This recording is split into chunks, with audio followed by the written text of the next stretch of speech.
ভোটের হাওয়ায় এই পর্যায়ে আমাদের সাথে যুক্ত হচ্ছে পিরোজপুর জেলা উন্নয়ন নাগরিক কমিটির সদস্য সচিব মইনুল হাসান মুন্না।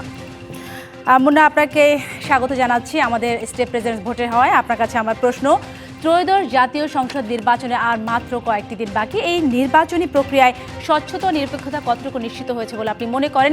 সেই সাথে আরেকটি বিষয়, যে একটি সংসদ নির্বাচন মানে কিন্তু গণতন্ত্র প্রতিষ্ঠা করা।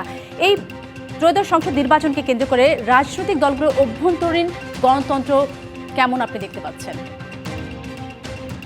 ধন্যবাদ আপনাকে। পিরোজপুর একটি পিছিয়ে পড়া জেলা, যে জেলায় উন্নয়নের বিগত দিনেতে সেভাবে স্পর্শ করেনি বিধায় এখানকার নাগরিকদের অনেক বেশি প্রত্যাশা। আমরা জেলা উন্নয়ন নাগরিক কমিটির পক্ষ থেকে বেশ কিছু দাবি নিয়ে বেশ কিছু বছর ধরেই আন্দোলন করে আসছিলাম, তার মাত্র 2-3টি পূরণ হয়েছে, বাকিগুলো প্রক্রিয়ার মধ্যে 3-4টি রয়েছে। আমরা প্রত্যাশা করব আগামী নির্বাচিত পিরোজপুরে 1, 2, 3 আসনের এমপিগণ সেই দিকে নজর দেবেন এবং পিরোজপুরের উন্নয়নের ধারায় তারা কাজ করবেন। বিশেষ করে লেভেল প্লেইং ফিল্ড বলতে যেটা বোঝায়, পিরোজপুরে আইন শৃঙ্খলা পরিস্থিতি এবং নির্বাচনমুখী যে অবস্থান, জনগণের স্বতঃস্ফূর্ততা, সেটি একটি দেখার মতো।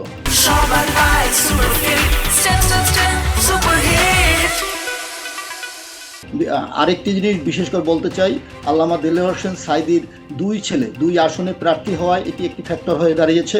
পাশাপাশি ধানের শীষ, বিশেষ করে সদর আসনে, পিরোজপুর 1 আসনে দীর্ঘদিন পর এই ধানের শীষের নিজস্ব প্রার্থী আসায় কর্মী এবং সমর্থকদের মধ্যে এক ধরনের উন্মাদনা এবং উচ্ছ্বাস লক্ষ্য করা যাচ্ছে। কিন্তু নির্বাচনী পরিবেশ অনেক বেশি ভালো রয়েছে এবং এর মধ্য থেকে যে বিষয়টি ফ্যাক্টর হয়ে দেখা দিবে সেটি হলো সুইং ভোট। যারা নিরাপত্তা চায়, পুনর্বাসন চায়, এই পরিবর্তিত বাংলাদেশের সাথে খাপ খাওয়াতে কিভাবে কোন দিকে ভোট দিলে কি হতে পারে সেই ধরনের আশ্বাস, অন্তরালে তাদের যোগাযোগ, এইটি একটি ফ্যাক্টর হয়ে দেখা দিতে পারে পিরোজপুরে 1 এবং 2 আসনে। 3 আসনে আমি মনে করি ব্যক্তিগতভাবে যে সেখানে ধানের শীষের প্রার্থী অনেকটা এগিয়ে রয়েছেন নানান।